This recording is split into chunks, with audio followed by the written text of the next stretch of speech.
Good morning, everybody. Welcome to our today's session.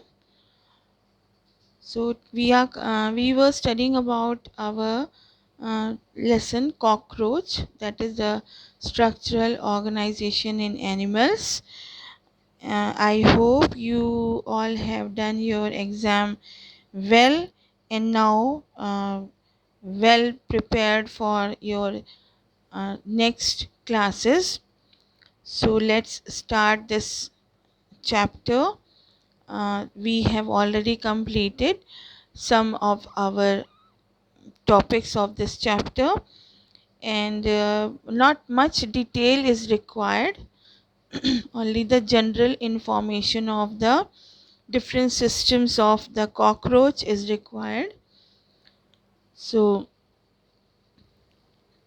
we have today we are going to study about the excretory system. This excretory system consists of the Malpighian tubules. This I had shown you when we were studying about the digestive system. So between the intestine and the stomach, these Malpighian tubules are there, finger-like projections. So these are present at the junction of midgut and hindgut. Means when the whole alimentary canal is divided into parts, so between the midgut and the hindgut, the Malpighian tubules, that is the finger like projections, are there. Malpighian tubules are 100 to 150 yellow colored thin filamentous tubules. Now in addition to the excretion from Malpighian tubule, the excretion also takes place from the fat body, nephrocytes and uricose glands. So these also help in excretion. Then excretion is performed by Malpighian tubules, which are lined by glandular and ciliated cells and absorb nitrogenous waste products and convert them into uric acid. So hence the organism is also called as uricotelic. So this we will be seeing with this diagram, with the help of this diagram. So in this diagram we can see this is the midgut and this is the cross section of Malpighian tubules, that is the finger-like processes. So we can see this is lined by the absorptive tissue, that is the glandular ciliated brush bordered cells. So here the glandular ciliated brush border cells are there, and this is the lumen. This is the lumen of Malpighian tubule, and so these cells are the secretory part.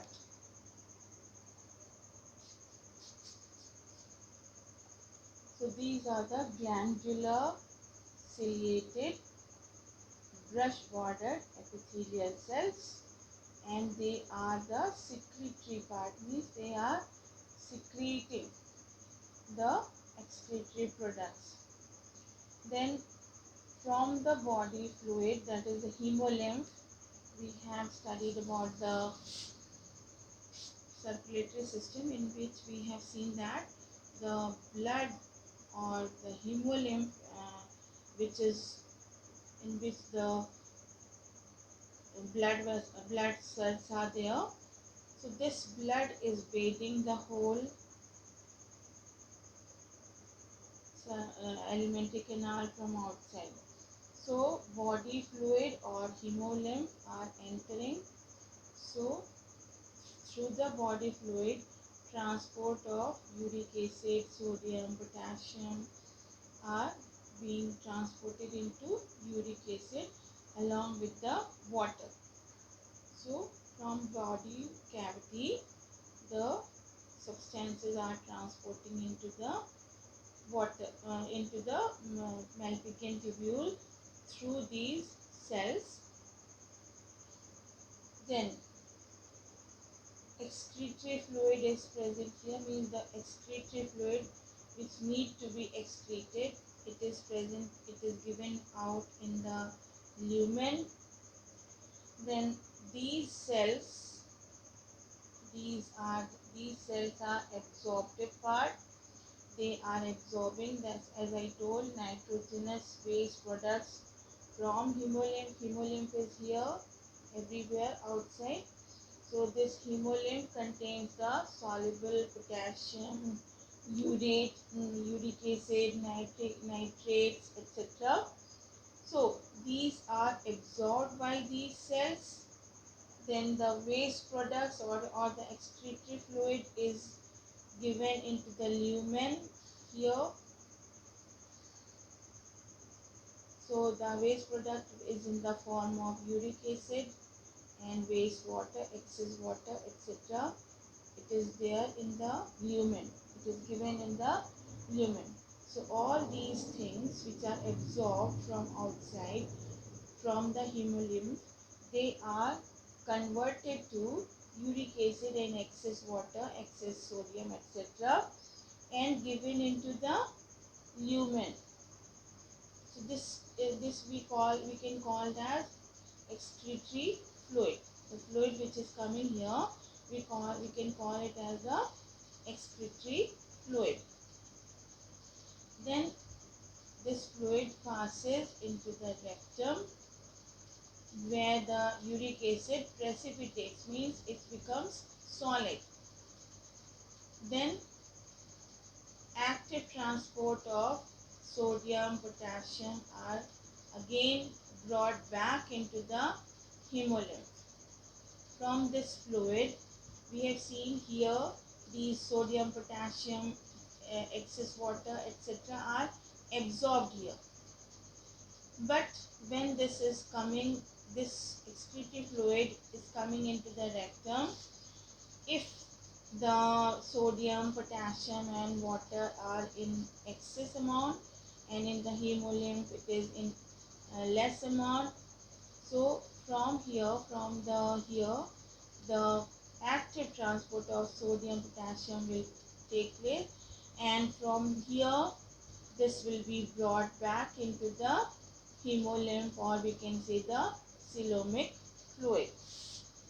So this is how the excretion of nitrogenous waste in the form of uric acid takes place. In addition of Malpighian tubule, fat body, nephrocytes, cuticle, uricose glands, etc. also help in excretion. Now, fat body, what they do? Its cells store uric acid as waste. Nephrocytes are doing, they are the chains of cells found along the heart and store nitrogenous waste. Then cuticle, in the cuticle what happens? Nitrogenous waste are deposited beneath the cuticle. Now cuticle, where cuticle is there? Cuticle is the outer layer, that is the external skeletal system, that is the sternites, etc. Sternum, sclerites, etc. Tergite, sclerite, all these plates are there which are made of chitin. Below the cuticle of this chitinous layer, the nitrogenous waste are deposited. Then when cuticle is shed off, these nitrogenous waste are thrown off along with the shedding of the cuticle. So this is how excretion takes place.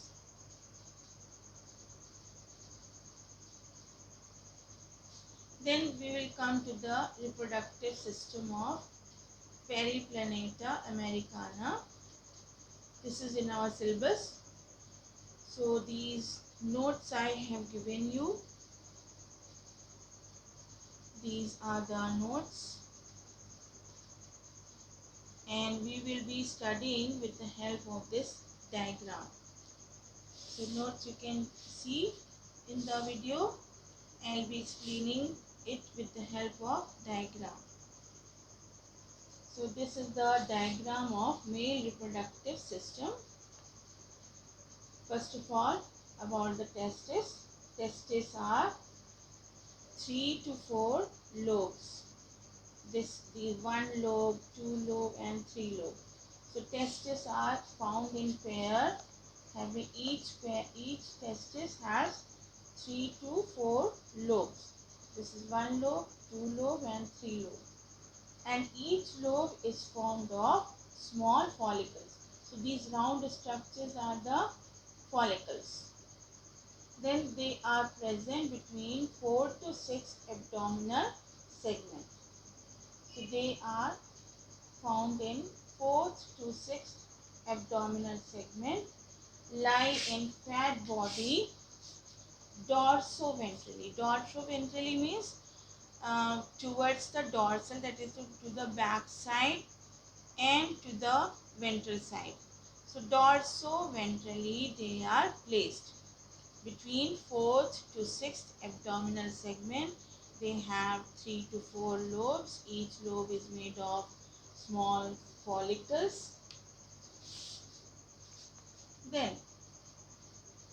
fat body is what? Fat body is filled in the whole abdomen, or you can say in the whole body of the cockroach. The fat bodies are filled. If we will dissect the cockroach, we will see the whole body is filled with white color substance, that is called as the fat body. Then after that there will be the vas deferens. So this is the vas deferens. So vas deferens arise from posterior end of each testis. Posterior end of each testis open into ejaculatory duct. So this is the ejaculatory duct. So they open into the ejaculatory duct below utricular gland. So this is the utricular gland. So below this gland, this is the utricular gland here. So below this gland, they open into ejaculatory duct. Then comes the utricular or mushroom gland, also we call it. It is located between 6th and 7th abdominal segment, present at the junction of vas deferens with ejaculatory duct. So we cannot see it from the top because it is hidden behind. So it is located where the vas deferens and the ejaculatory duct are meeting. So at the junction of vas deferens and ejaculatory duct, these mushroom gland or utricular gland are located. Then there are 3 types of tubules found in it. In the mushroom gland, 3 types of tubules are found.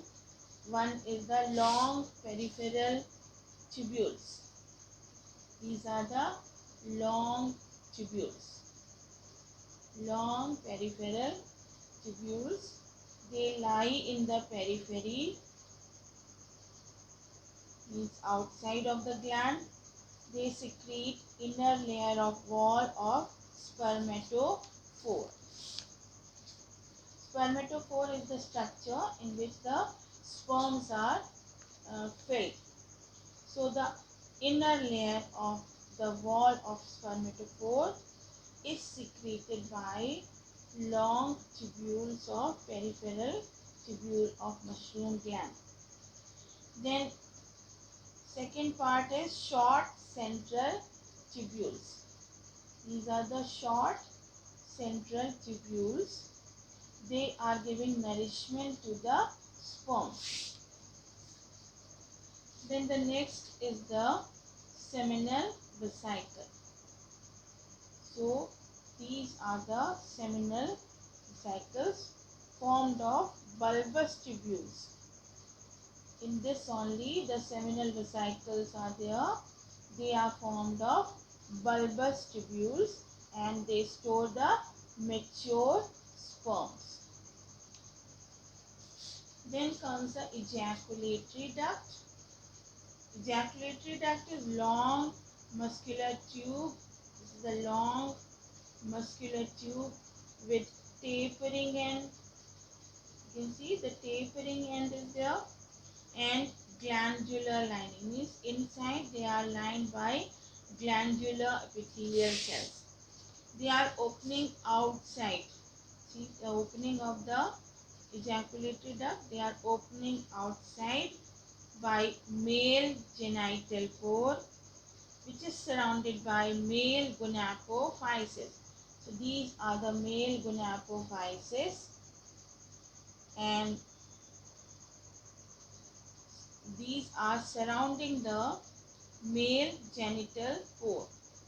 So this is the this opening of the ejaculatory duct is called as male genital pore. It opens outside the body.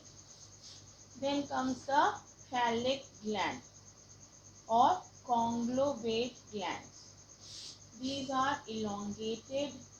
These are phallic glands, elongated and flattened glands that lie just below the ejaculatory duct. So these are lying below the ejaculatory duct. Then its narrow posterior end opens separately. We cannot see it here. Its narrow posterior end opens separately. So this is the phallic gland. It is also called as conglobate gland. It is elongated and flattened. Elongated and flattened gland lie below the ejaculatory duct. Lie below the ejaculatory duct, and its narrow posterior end opens separately. So this is the opening of ejaculatory duct, and this is opening of phallic gland. So it is opening by the side of male genital pore, and it secretes outer layer of spermatophore. Spermatophore, I have told, this is the structure which contains the sperms, and this spermatophore is inserted into the female's body. So its outer layer is secreted by phallic glands, and its inner layer is secreted by the long peripheral tubules. Then male gonapophyses. So these are the male gonapophyses. These are all the male gonapophyses. So these are external genitalia. These are the external genitalia. Genitalia means male reproductive parts. These are three chitinous structures, means they are made of chitin. So these are phallomeres, left phallomere and right phallomere.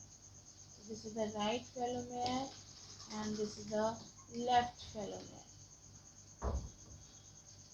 Then titillators. Titillators, they are meant for sexual arousal, means it is preparing the cockroach for sexual act. Left phallomere bears the duct of phallic gland. Phallic gland, it bears the duct of phallic gland. So this is the left phallomere, and in this the phallic gland duct is running through, then open outside. Then pseudopenis. Pseudopenis, its function is to open the cloaca of the open the aperture of the female reproductive part for release of the spermatophore, which contains the sperm. So today we will be studying only this structure. I hope all will make the notes of it. The notes which I have given in the slides, and what I have told, you can write the notes according to what I have explained in while explaining the diagram, or you can write the notes which I have given in the slide. So with this we are going to end our today's session. Thank you.